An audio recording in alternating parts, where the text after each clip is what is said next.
What's going on, guys?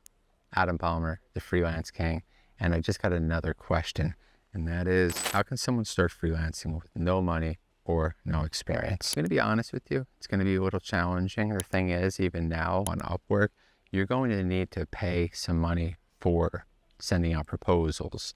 Now, setting up a profile is free though, and you can spend a lot of time making that as good as possible, so at least you become attractive, because there is a possibility that because you're so awesome, because you have great experience, this may be sought out by potential clients that want to hire you quickly, and you won't need to spend a lot of money sending out proposals.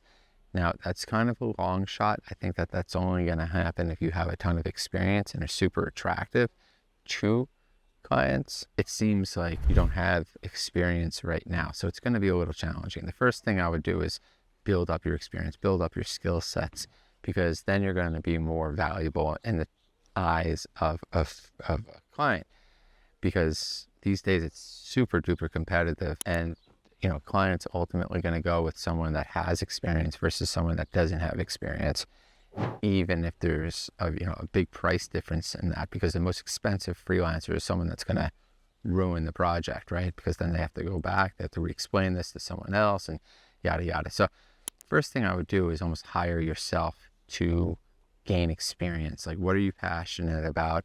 What do you like to do? What are the skills that you do kind of have right now that are maybe latent that you have been using for your own, and perhaps expand on that? So I always say hire yourself first, maybe work on some portfolio management, making that as good as possible, and then leveraging that, because then at least you can make your profile better and better and more attractive, because the better the profile is, the less expensive the proposals are, because you're going to connect more with clients, okay? But you are, at the end of the day, probably going to be needing to pay for connects in some form or fashion in terms of Upwork. Now, on Fiverr, you'll probably have a better bet, maybe, again, developing your profile so it becomes super duper attractive, so you can start to get that organic push, and now you're just going to start to pay when you actually receive a project, so you can parlay that into the payment.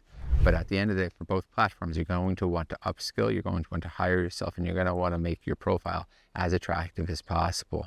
So spend your time there, and that will help encourage you to learn more, which will eventually help you earn more. So thank you so much for the question, and talk to you soon. Bye-bye.